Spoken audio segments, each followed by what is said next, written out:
Vamos começar. Caio,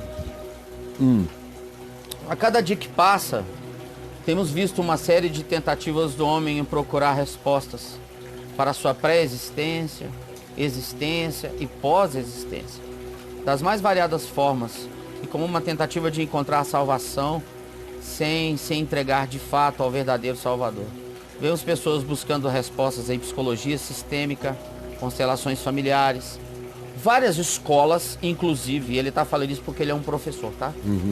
Várias escolas, inclusive têm adotado o modelo de educação sistêmica como tentativa de resolver problemas de conflitos e de ensino-aprendizagem em salas de aula. Dessa forma, cresce o número de pessoas que promovem seminários, workshops e palestras sobre esse assunto. Caio, existe uma forma em que um discípulo de Cristo, uma vez que esteja inserido no contexto escolar, possa contribuir para aplicar o Evangelho a esta realidade, a estas propostas? Eu acho que basta estar presente com consciência, porque não dá para a gente fugir do mundo, né? E eu pessoalmente vejo nisso tudo modismos que vão passar. Essa constelação familiar é um modismozinho que dá um dinheiro danado, porque eu vejo aí pessoas pagando 400, 450 reais para participar das sessões de constelação. É uma grana. E vejo também os aplicadores. Conheço muitos aplicadores que não conseguem trazer solução para as suas próprias vidas. Os mestres são sem solução. Pessoal, a maior parte das vezes, poucos coaches que aplicam a sabedoria em si mesmos. Você sabe disso. Eu percebo isso. São poucos os psicólogos que curam-se a si mesmos, ou que são curados, ou são pessoas em processo lúcido de cura crescente. E de modo que isso virou uma grande fonte de lucro. Como PNL e todas essas outras práticas. A hipnose. A hipnose está na moda. Então eu conheço um monte de gente que vive enganada, mas que é professora de hipnose.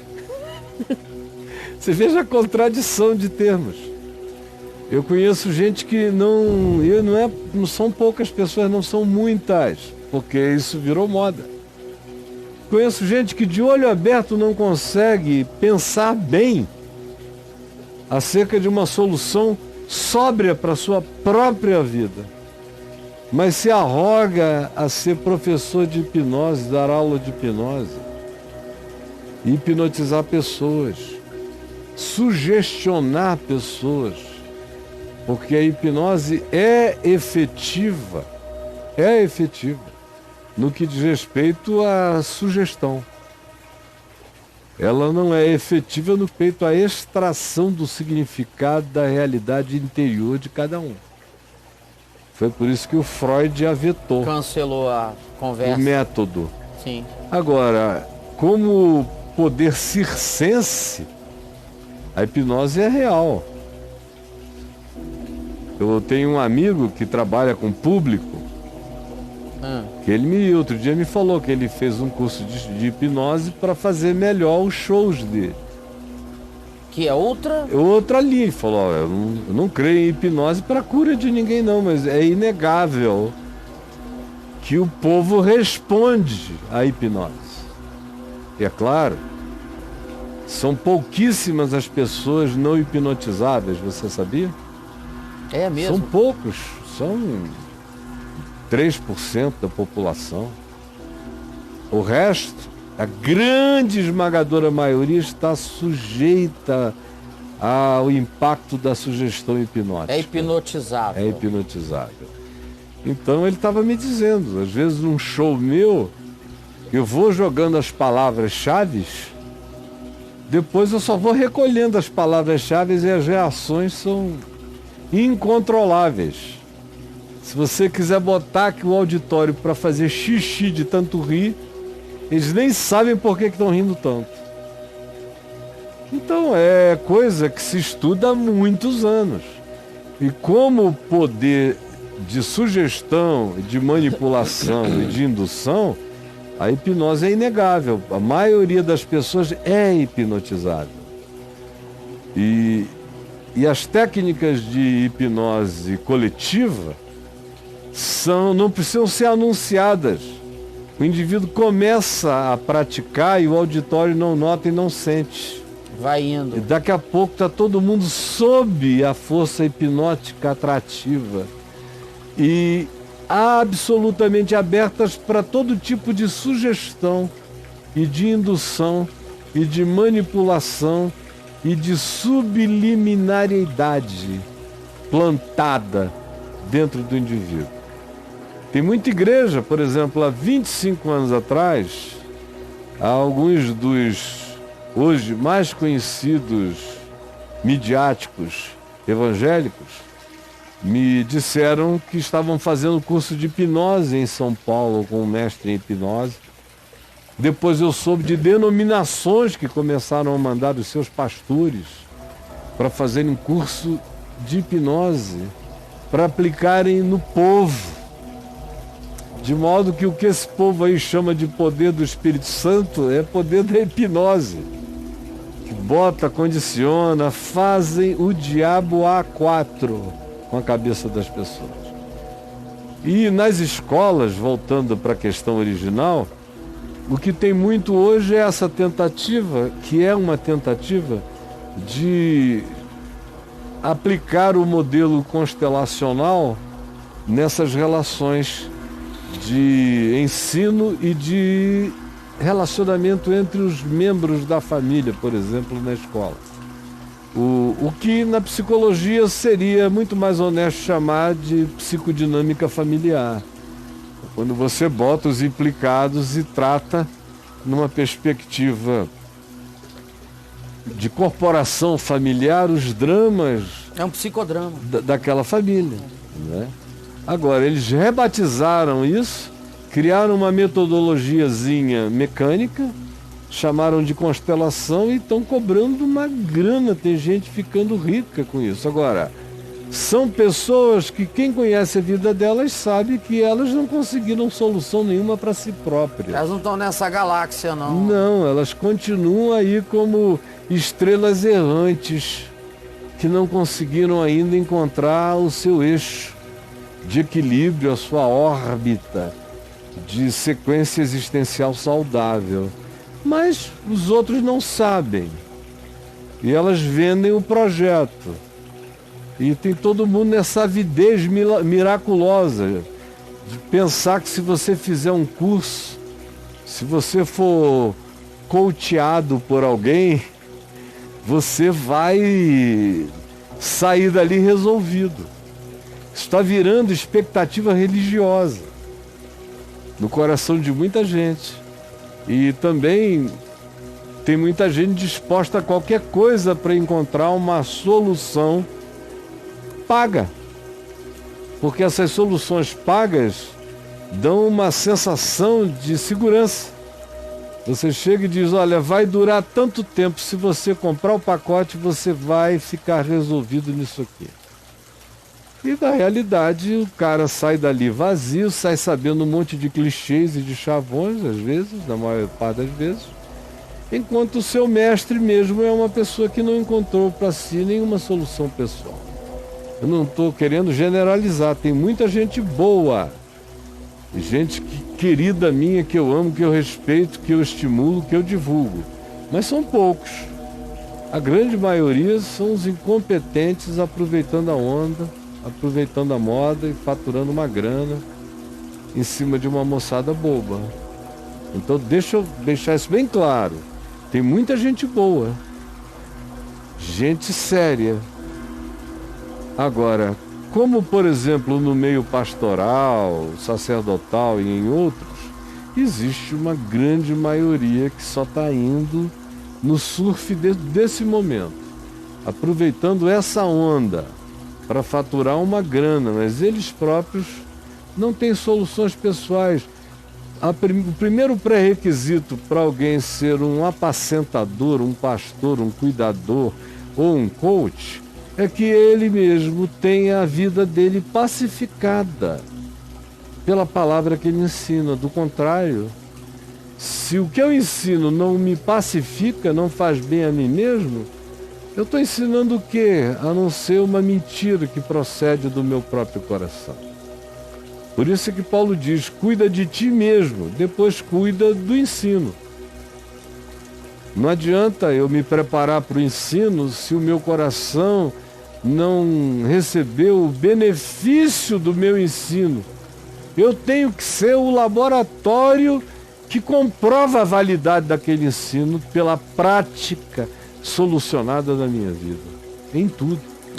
Do contrário, vai ensinar matemática, por favor.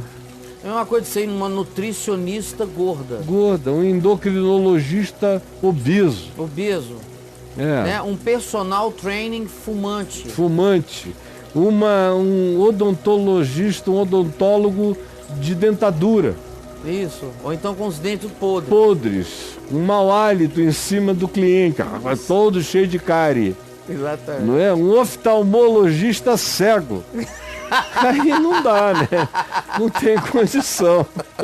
Um otorrino mudo. Mudo. Ou surdo. Ou... Não, tem que haver um mínimo de coerência. Uma vez eu fui numa endócrino, bicho, era uma baleia. Falei, caraca, eu não vou emagrecer, ela não emagreceu. É como um mestre que nunca fez nada. Um engenheiro que nunca construiu nada. Um arquiteto que não tem um projeto pronto para te mostrar. Isso. Motorista particular sem carteira. Sem carteira. É como caminhoneiro de caminhão de lixo à noite que desmaia se sentir cheiro de lixo na direção, né? Então não dá, não tem condição. É como pedir a um bêbado que faça uma cirurgia plástica em você. Não tem como, cara. Pelo amor de Deus. Aquilo que eu ensino tem que ter dado certo em mim. Do contrário, eu caio no âmbito dos charlatões. E não é isso que ninguém quer para si mesmo, não deveria querer para os outros. Então, veja bem, Jesus disse, tenham cuidado, porque esse pessoal chega como lobo vestido de pele de ovelha. Não é só no ministério da palavra, é em tudo. Prestem atenção, para vocês não serem tolos, como Jesus disse, cegos guiando outros cegos, ou cegos guiados por cegos. Vamos lá. Aí a pessoa vem na sequência e você já respondeu, mas só para, se você tiver alguma coisa para acrescentar, mas é exatamente isso que eu enfrento na minha vida. Eu quero desenvolver um trabalho na linha de ajuda em relação ao próximo, sabe? Mas o fato de saber das mazelas da minha vida me deixa desanimado. Eu devo desistir então, Caio? Não. Bote a palavra da vida em prática. Bote a palavra da vida em prática. Não desista, porque quem fez essa pergunta não é cínico. Quem fez essa pergunta está querendo coisa certa, coisa séria, coisa boa, coisa verdadeira. E é você. Então, o cínico não tem essa questão. Não tem essa questão. Ele não está preocupado. Não, o malandro, o fafarrão, o bufão, não tem essa questão. Ele não se enxerga, ele não se ouve, ele não está nem aí. Ele não está procurando coerência, ele está procurando volumes monetários. Está procurando um negócio.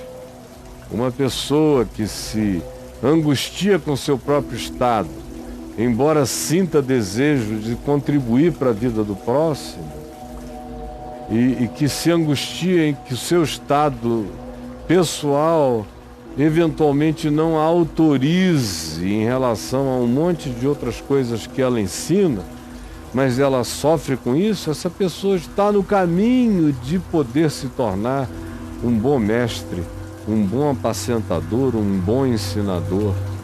A palavra coach vem do inglês, que significa técnico. É o cara que fica no banco. Vai pra lá, fulano, entra pela diagonal, pega não sei o quê. É alguém que estudou a estratégia do jogo. Só que na existência as coisas não são tão básicas como num jogo de basquete, de vôlei ou de futebol. A vida é complexa. E a diferença é que a relação entre o técnico no banco e os jogadores na vida real é que aquilo que o técnico emana diretamente para os seus jogadores. Às vezes você tem um time em que o técnico e o time formaram uma equipe só. E o técnico sabe tanto o que ele está dizendo e conhece tanto o time dele, que aquele time se torna vencedor também e, sobretudo, por causa do seu coach, do seu técnico. Você tem outras circunstâncias em que o coach é ruim, mas as pessoas, o time, aproveitou.